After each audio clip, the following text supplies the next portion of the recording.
for our installment of the project this morning. Here we go. I need the camera. Okay, we'll adjust that appropriately. Here we are on Tuesday, week, who knows what week this is of the project, but it is day 268. Each of the four seasons is broken up in our delineation into 13 weeks. This is all very new counting for me, so forgive me. We have the day. I don't quite recall the week number, but in any case, here we are in America. As of this recording, we had our Memorial Day holiday yesterday. And so no class. So the day is off for that. And here we are back in the saddle, surfeited with plenty of hot dogs and hamburgers and so forth. All right. So I'm going to just, there we get our music on a little bit louder than it needs to be. I'll tune that down. There we go. And we're going to be looking today at H.G. Wells. And he is, of course, the author of The Project, which is, rather, he's the author of The Outline of History, which is the heart of the project. So we've broken up this study here at the Institute over 1 year for The Outline of History. And very soon, actually, so I don't have to keep repeating myself, I'm going to be doing a whole presentation on what is the project. We're going to look at H.G. Wells today, H.G. Wells tomorrow, and The Outline of History, and then I'm going to do my official recording on the project, of which I can just refer people to afterwards. I don't have to take up class time with that. But for the moment and for tomorrow, the project, as I say, is this synchronized reading of various texts, the heart of which is The Outline of History. Over 1 year, we have a monthly cycle of poetry, which we read again and again and again, about 260 odd poems. And then there is, especially for more committed students and are actually enrolled students, a full 3-year cursus, which develops off of the readings from The Outline of History using the Durant Story of Civilization and appropriate literary texts. So this is all going to put both you, our distance supporters, and just the general public, our enrolled students, our alumni, and our monthly seminar attendees, whom I thought to call seminarians the other day in our newsletter, is going to put all of us on the same page, quite literally. We're going to be studying the same thing, and this will build internal college cohesion, and also this method of learning, this constant repetition, not just for one cycle, but really indefinitely as an ongoing lifelong project, will reap and will yield, rather, reap and yield, I suppose, its own rewards. Those of you who've engaged in long-term indefinite study will know this, and this project will allow us to all together do so and yet make it appropriate to our station in life.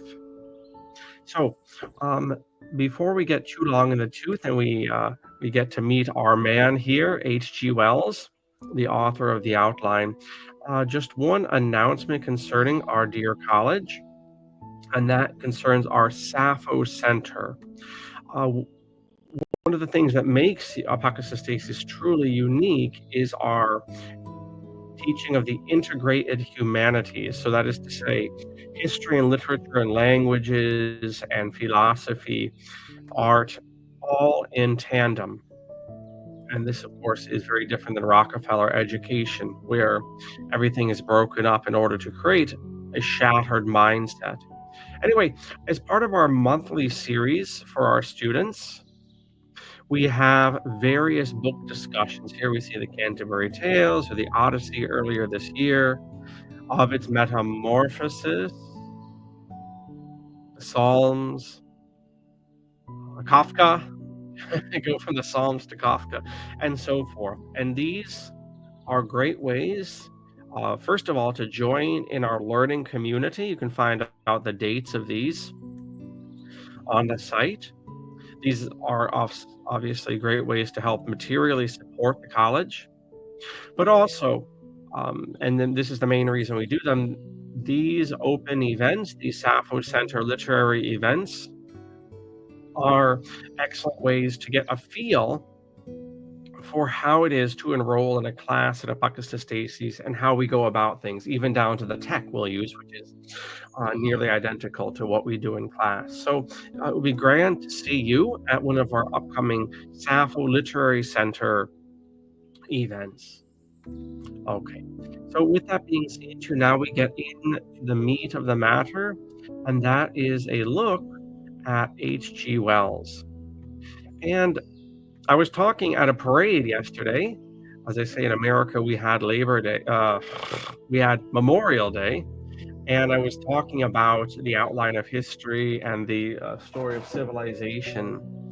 And like these projects, H.G. Wells is very much a man of his time. So here we see a nice, I suppose, Edwardian-looking gentleman, and we'll get to know him a little bit today and tomorrow, especially with a focus on the outline. So you know the drill. I'll read a bit and then chit chat, and we'll go from there. So this is from onlineliterature.com. So H.G. Wells, we're going to notice his birth and death dates, 1866 to 1946. Very auspicious. You have a lot of stuff going on in Germany at that time. Sweden, I think there was a war actually with Sweden. Of course, the American Civil War was just knocking off in 66. Reconstruction was underway, and then 46, H.G. Wells lives to see the early post-war world. I think more than anything else, this footprint is a time period of unbelievable change. I've said that in class forever. When I was a baby teacher, just broken off of the teacher farm, I remember telling that to the high schoolers, that this very generation that we're looking at, roughly these dates here, saw unbelievable social and technological change. I hesitate to say if it was progress, but it was certainly a lot of change. And it's not for nothing that a man born in such a generation would be extremely historically minded. Anyhow, H.G. Wells was an English author, futurist, essayist, historian, socialist, and teacher that wrote The War of the Worlds in 1898. From the first chapter of that text, yet across the gulf of space, minds that are to our minds as ours are to those of the beasts that perish, intellects vast and cool and unsympathetic, regard this earth with envious eyes, and slowly and surely drew their plans against us. And early in the 20th century come the great disillusionment. I wonder why they would choose that quote there. I'm going to keep that in our pocket. Authors don't just randomly put things in.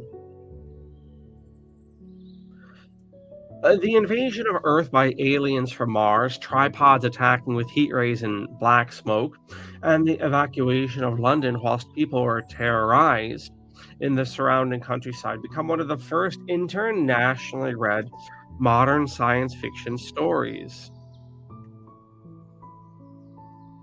Wells is often credited, along with Hugo Gernsback and Jules Verne, with being one of the fathers of science fiction. For years after its publication, on the night of Halloween, 1938, infamously Orson Welles' Mercury Theater on-air radio broadcast of the novel caused widespread panic in New York City. Wells' masterpiece spawned more invasion literature and inspired numerous movie adaptations and print sequels. Right, and this is probably what we associate with H.G. Wells more than anything, is that infamous stunt, come to be found out, the infamous stunt of pretending that the War of the Worlds was actually ongoing. Now, was he still alive? Yes, so he has still been alive for another 8 years or so, 7, 8 years. Um, and presumably, he was consulted about this. He owned the rights to the text, so I don't imagine Orson Welles' Mercury Theater would go ahead and just read it willy-nilly. Not with the attorneys about, you wouldn't. So that's interesting.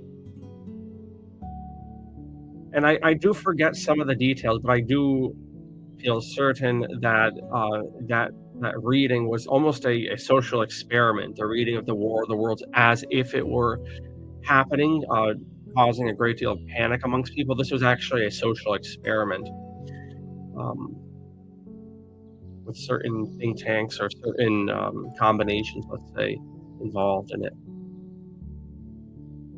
Estelin, don't quote me on it. Estelin, I think, has something to do with it, the place out in California. Anyway, the popular novel foreshadowed things to come for the human race: robotics, world wars, warfare tactics, including aerial bombing, the use of tanks and chemical weapons, and nuclear power.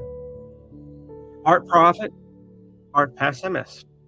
Wells was a prolific author, not just of science fiction, but also fiction and non-utopian and dystopian short stories, travel sketches, histories to our use of the man, and socio-political commentary. Whilst Wells's most popular works tend to show a bleak future for humanity, he was not without his sardonic wit and wry humor. And I think in our few weeks together that we've been reading through the outline of history and using this to study and to scaffold our comments, we can see, much like Will Durant, that there is this sardonic wit. Let's see how the AI translates, or rather defines sardonic. Grimly mocking or cynical. Grimly mocking or cynical. So um, Wells was not without his grimly mocking or cynical wit and wry humor. Sardonic, grimly mocking or cynical. He says, think of all the advantages of a cheap possession, cheap and nasty, if you will, compared to some valuable substitute. Suppose you need this or that. Get a good one, advises Aunt Charlotte. One that will last. You do, and it does last. It lasts like a family curse. Her mahogany was avuncular. That's a word you don't see much. Avuncular. Her china remotely ancestral. Her feather beds and her bedstead, they were haunted. The births, marriages, and deaths associated with the best was one of the history of our race for 3 generations. Okay, and this is from The Thoughts of Cheapness and My Aunt Charlotte. All right, so there's a bit of humor there. I mean, we learn that sardonic is grimly humorous or cynical, but there's also, I don't know, I wouldn't call that necessarily cynical here or grim. But there's a certain just real life humor to things, at least in these little passages, and certainly what we've come across in the outline. George, rather Herbert George Wells. There's our HG, right? So now we know. Herbert George H.G. Wells was born the 21st of September, 1866 in Bromley, Kent County, England, son of Sarah Neal, maid to the upper classes, and Joseph Wells, shopkeeper and professional cricket player. Wells were quite poor, and it was not the happiest of marriages. They would soon live apart, though neither remarried. That was not going to happen in the 19th century. Hate your wife as you may, you're not going to be remarrying. Or good or bad is another discussion, but there you go. At an early age, Herbert was an avid reader, but it would be some years before his talent as a writer were realized. He attended Thomas Morley's Academy for a few years before financial hardships forced him to leave and seek practical employment. His father had broken his leg, and not being able to play cricket anymore or pay for Herbert's school, Herbert became an apprentice to a drapier at the age of 14. So we see already a solidly middle-class family, somewhat rough at the elbows, let's say, a little, to make those ends meet, a little bit difficult sometimes, but solidly middle class. The experience provided much fodder for his future works, including Kipps, where in Orphan and Draper's Apprentice, Artie Kipps gains a large inheritance and a quick education on the ways of upper class society. Also, the wheels of chance, a bicycling ideal, followed. Of course, that was a very, really one of the first modern fads was bicycling. I just read, strangely enough, for the first time over the weekend, Goodbye, Mr. Chips, which is a little novella about a teacher's career and kind of looking back over the generations that he's taught. And they also mentioned the bicycling fad in the 1890s. We come across it again and again.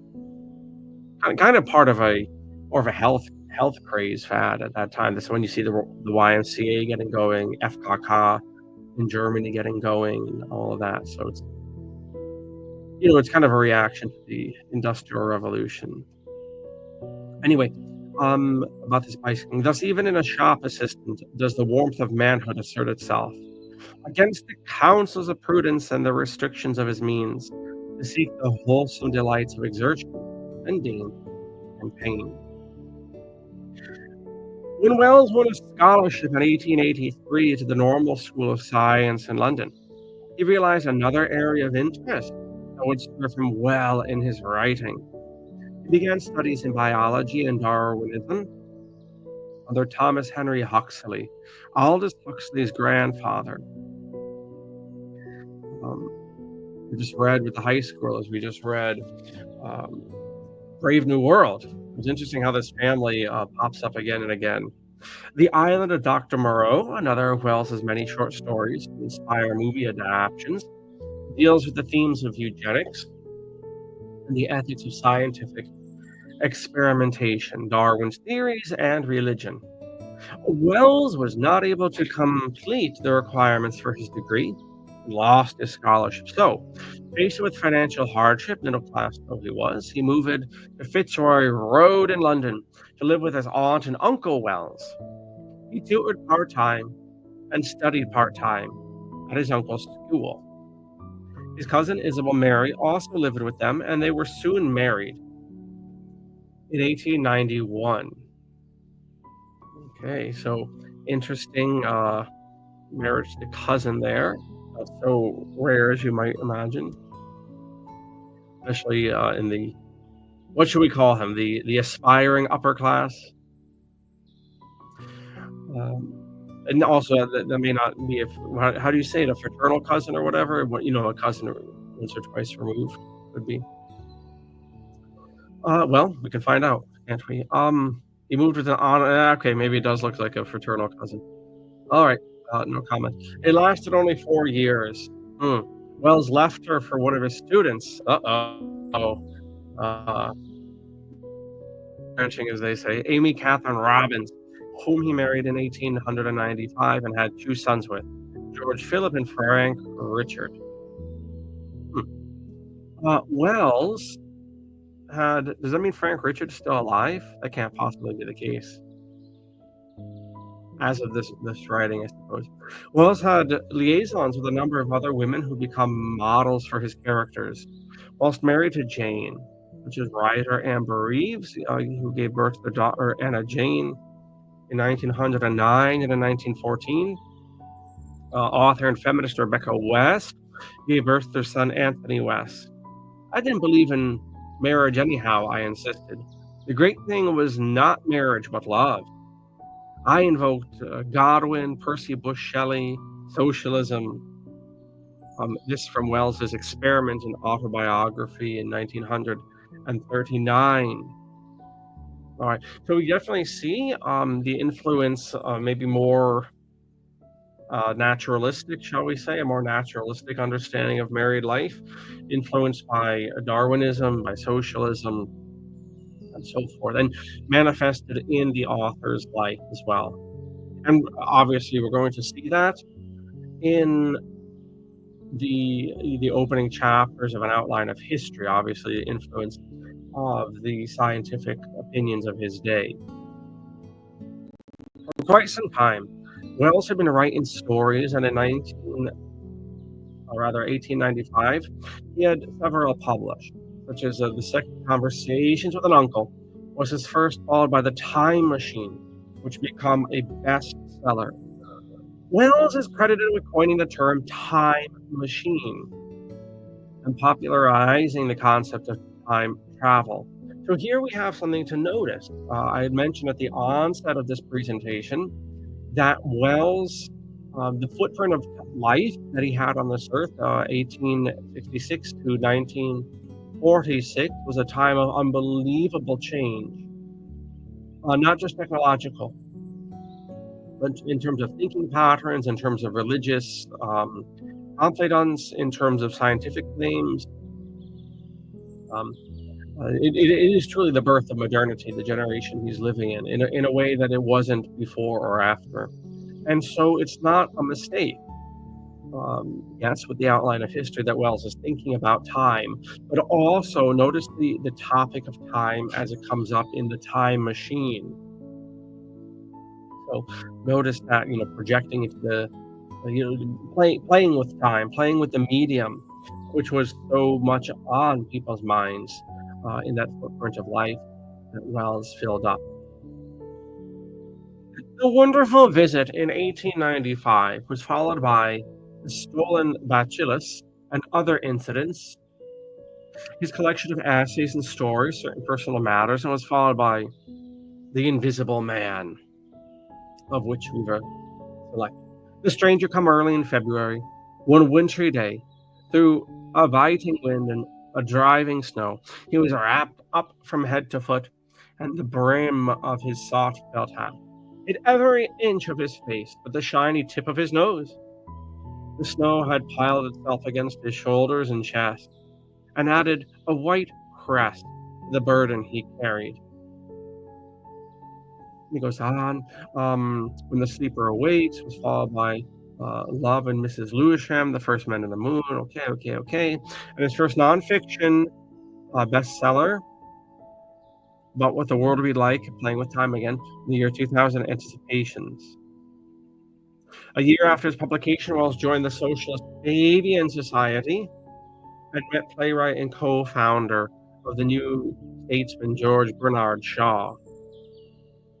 A Modern Utopia was published in 1905, of which we'll read shortly. And that was something else I've noticed in class that I've mentioned to students is how often these meta-historians are connected to the Fabians. We have Wells here, also Toynbee and the whole Chatham House clique, which became the CFR. And it's interesting, maybe it's not so interesting thinking about eons of history and changes and what is driving that change. Maybe it's not so crazy to imagine socialists being interested in this, given their own conception of history. But from that Modern Utopia, man is the unnatural animal, the rebel child of nature, and more does he turn himself against the harsh and pitiful hand that reared him.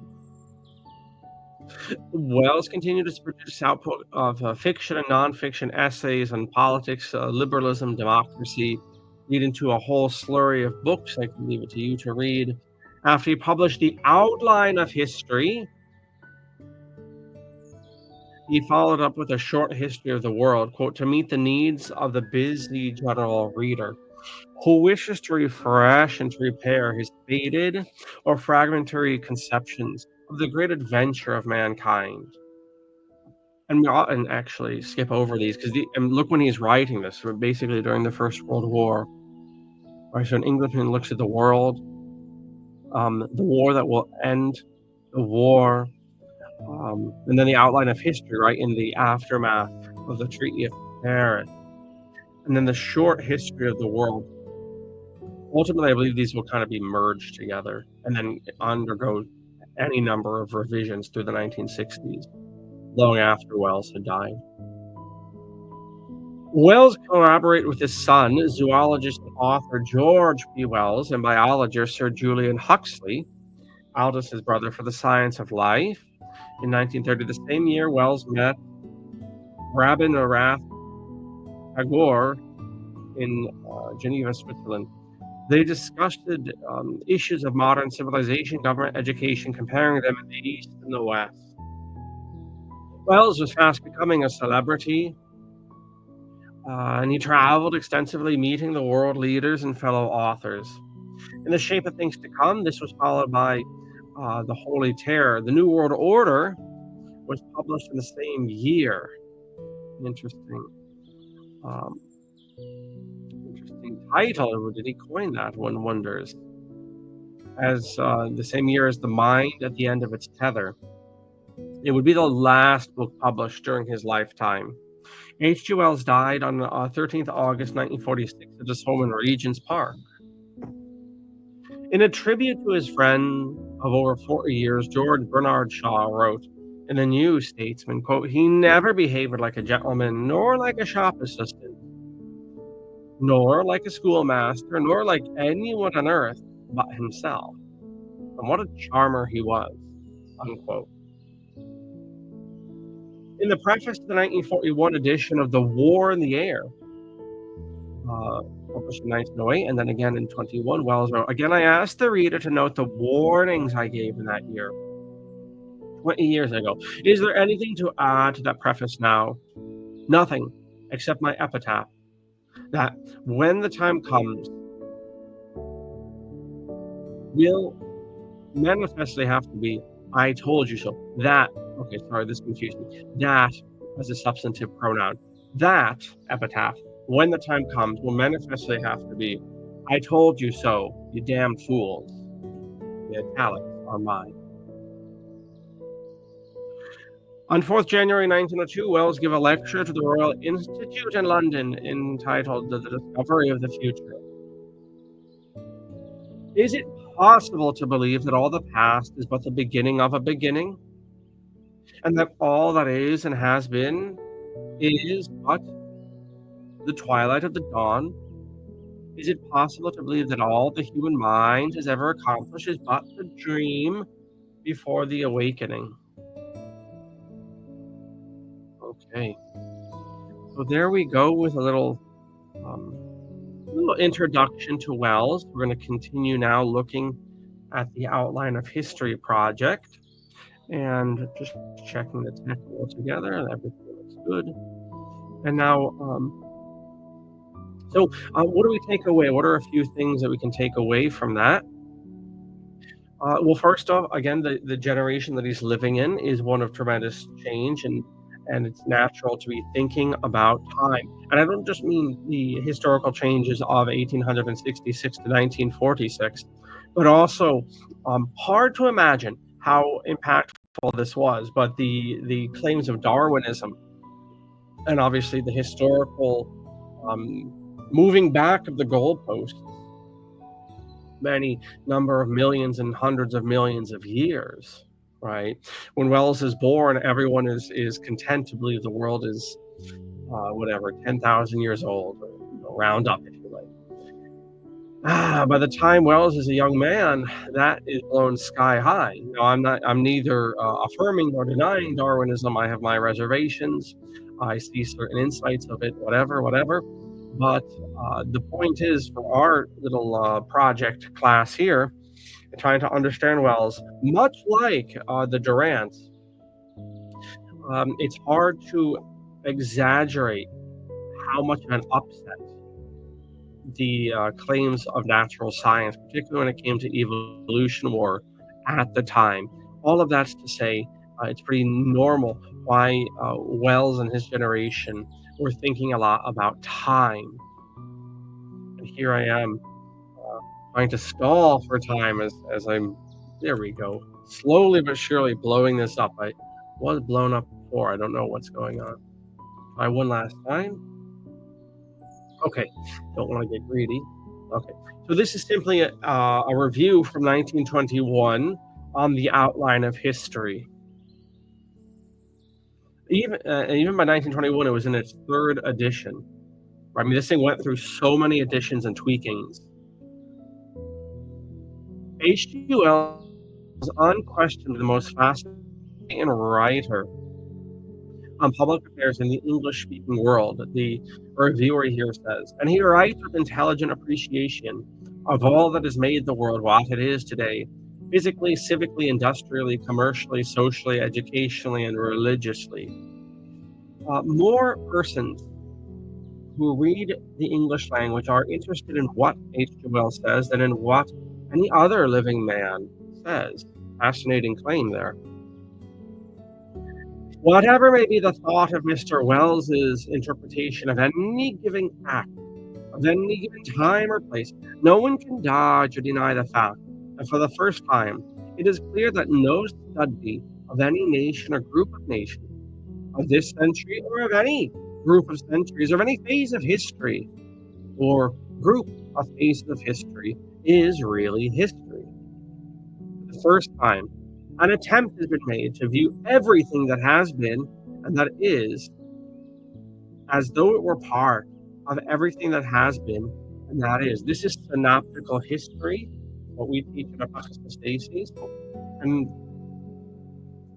this was indeed kind of an experiment, building off that 18th century encyclopedist tradition of trying to encapsulate all of human knowledge within one set of books. This is, trying to encapsulate all of human life within one set of books. If words contain truth, then theoretically it is possible to replicate reality in text. Something else that's worth bringing up is just the generation that Wells was in, and a few generations before and a few generations after, had a much more defined understanding of one's role in a community. And sublimated those people in that generation sublimated the individual focus or the communal focus.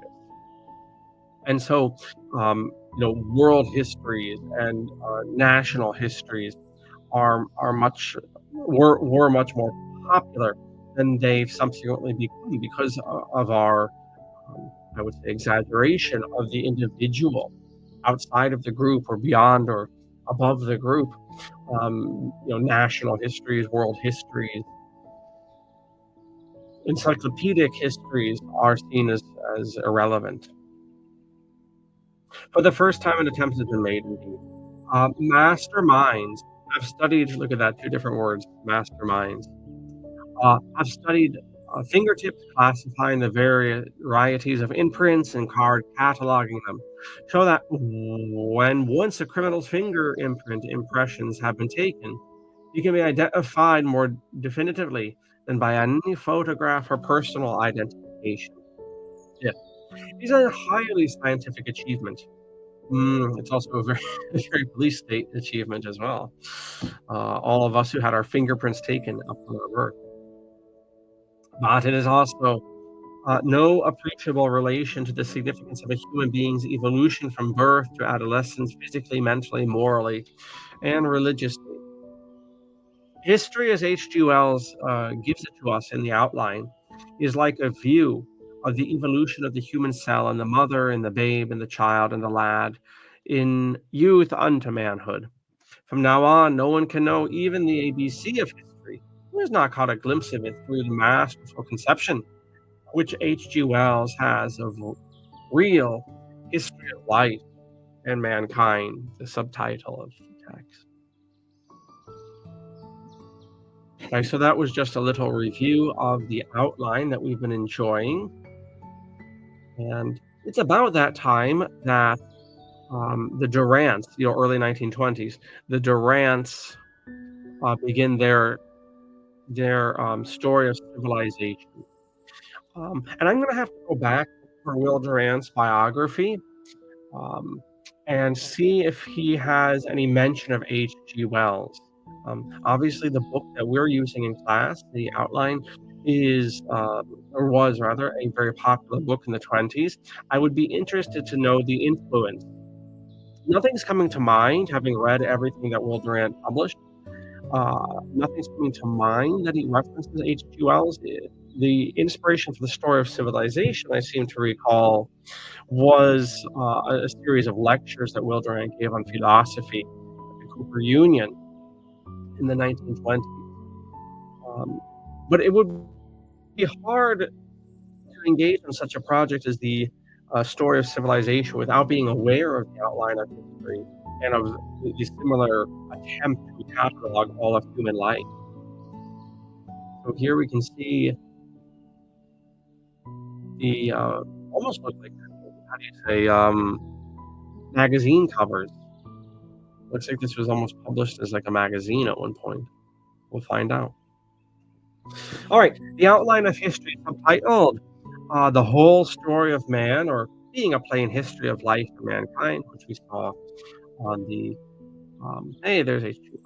We saw on the review here, right? That's how he closed it up. That's how the reviewer closed it up. Right, "History of Life for Mankind," if you will. And that is the subtitle. It's a work by Wells chronologically the history of the world from the origin of Earth to the First World War. And again, the version that we're using is actually going to take things through the atomic age, as it used to be called, the 1960s. His son kept updating it after Wells' death. It appeared in an illustrated version. Here we go. In 24 fortnightly installments, beginning on the 22nd of November 1919, continuing there. It sold more than 2 million copies, was translated into many languages, and had a considerable impact on the teaching of history in institutions of higher education. Wells modeled the outline on the Encyclopédie of Denis Diderot, and right, so suspicions were confirmed here with the encyclopedist being contributing factor, the outline.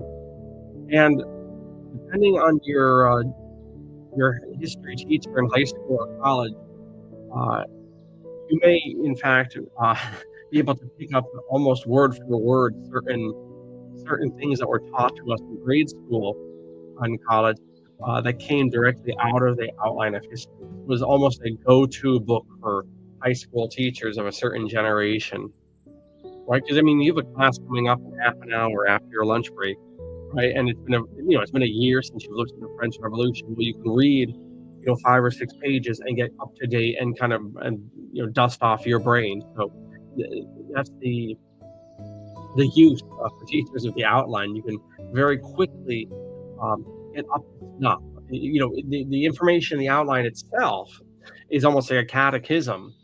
It's really pretty bare bones, but it ought to have enough to lubricate discussion and to indeed to shake off the rust if it's been a while that you've come across this or that topic. All right, revised editions. Many revised versions of the outline of history were published during Wells's lifetime, and the author kept notes and factual corrections, which he received from around the world. The last revision, which was published during his lifetime, was 1937. In 1949, an expanded version was produced by Raymond Postgate. That's the version we're using.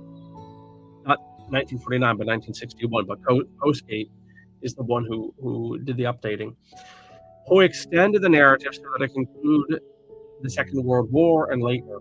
He published another version to extend the narrative up to 1969. Postgate wrote that readers wish to hear the views of Wells, not those of Postgate. And he endeavored to preserve Wells's voice throughout the narrative. In later editions, G.P. Wells, the author's son, updated the early chapters about prehistory in order to make them reflect current theories. Previous editions had, for instance, given credence to Piltdown Man before it was infamously exposed as a hoax. I'm almost certain that Pierre Jordan, the Catholic evolutionist guy, Pierre Field de Jordan, I think, he was involved personally with Piltdown hoax. Interesting. Anyway, the final edition appeared in 1971. Other editions are in print. Okay. How is the work organized? The Origins of the Earth, Natural Selection and Evolution, Human Origins, Neanderthals and the Paleolithic Age, Later Ages, Paleolithic, Neolithic, Early Thought, Races, Languages, First Civilizations. All this stuff in the beginning, Durant sidesteps. He doesn't get into this. So we see that the outline of history is both more ambitious in where it bookends human life, right?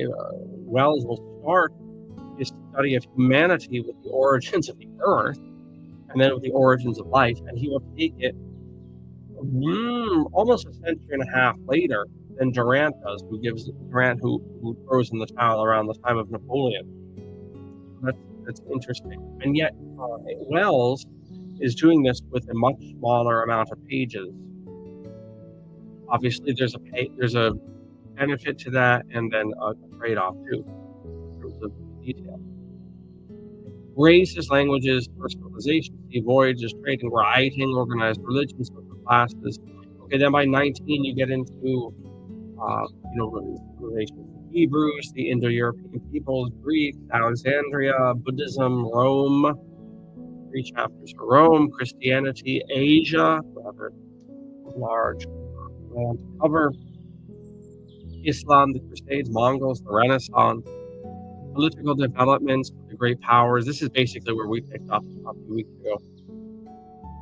American and French revolutions. That's where we're at this week. At the end of the week, when we're done with Wells and we're done with recording about the project in toto, we're back on the outline of history bandwagon.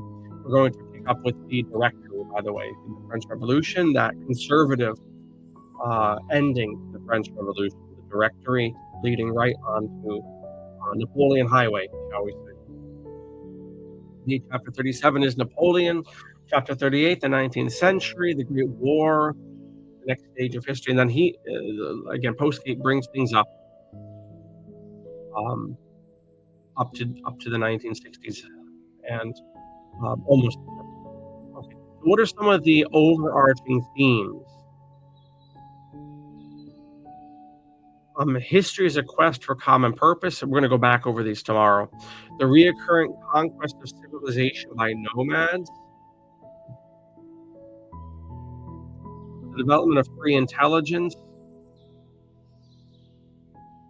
The rejection of racial or cultural superiority. All right. So tomorrow, when we get back on the wagon, we're going to look at these points, the overarching themes. So you have this meta history here, looking in the most fantastic and perhaps unrealistic manner possible of trying to encapsulate all of human history. Surely we must notice themes between different civilizations over time. We have such things in our own lives. Every single person goes through certain cycles and phases. Well, so do groups of men, and that's the interest of the historian. And then this is a helpful little article. It's a good place to begin. I tell the students with Wikipedia, not a good place to end. So we have the composition of the work. We'll take things tomorrow. Then, rejected allegations of plagiarism. That's going to be interesting to us. And then the reception. Just to say, just for fun here. In 1926, Hilaire Belloc, Chesterton, wrote The Everlasting Man. Okay, that's interesting. So The Everlasting Man is a critique of the outline of history from a Catholic perspective. It's been a long time since I've read The Everlasting Man. So that's going to be interesting. We might have to dust off Chesterton and notice that critique. And then in 26, Belloc, kind of a collaborator with Chesterton, British politician, wrote a companion to Mr. Wells's outline of history.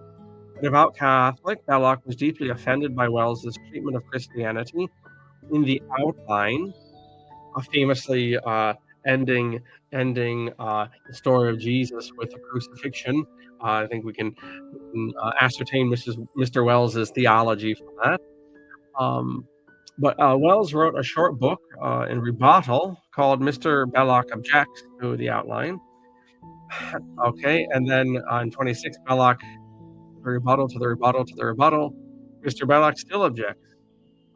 This is in 34, Arnold Toynbee dismissed criticism of the outline and praised Wells's work in his study of history, which we've taught at Apocatastasis in the past, the study of history, which was commissioned by the people at Chatham House, what we would call the CFR today. And we'll end on this quote by Mr. Toynbee. Mr. H.G. Wells's outline of history was received with unmistakable hostility.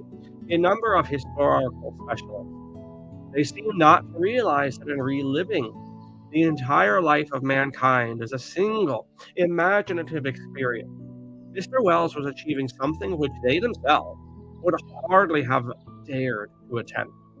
In fact, the purpose and value of Mr. Wells's book seems to have been better appreciated by the general public than by the professional historians of the day, much like the outline of history, much like the story of civilization, which is still poo-pooed by professional historians. Toynbee went on to refer to the outline several times in the study of history, offering his share of criticism, but maintaining a generally positive view of the book. And even President Nehru uh, gets in on things like that. Okay. Well, we'll muck around the criticisms and reception tomorrow, as well as getting to the overall themes of the text. And we will also pay attention to H.G. Wells as an author. So we will, and just as a man, we will revisit elements of his biography, maybe some controversial elements about what was politely called free love in his day, and an outliving of some of his political and philosophical principles, aren't they? And we'll look at some other aspects about H.G. Wells. Well, but for now, that will do as we get up to stuff with our men. Tomorrow we'll carry on with the theme, as I say, and then on Thursday, again, we have to account for the missing day because of Memorial Day. On Thursday, we will have a recording just dedicated to the project. And then we'll be back on the bandwagon next, rather this Friday, with the directory. We're going to pick up the French Revolution and look at that last conservative phase of the revolution before Napoleon comes along and makes a type of synthesis, really, between the old monarchy, revolutionary elements, and also there's no how do you like Napoleon? And there's no phenomena like what Napoleon does.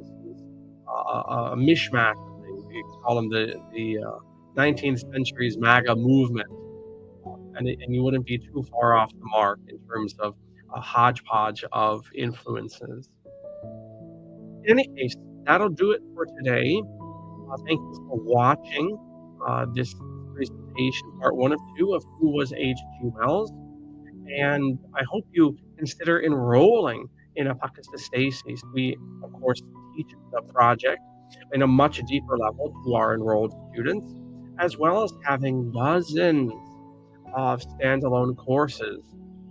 So all of that's waiting for you, along with the Sappho Center at our website. But for now, I'm going to get on and maybe get a cup of coffee and continue this beautiful spring morning. And I wish you all the best as you make your way through the day. Take care now.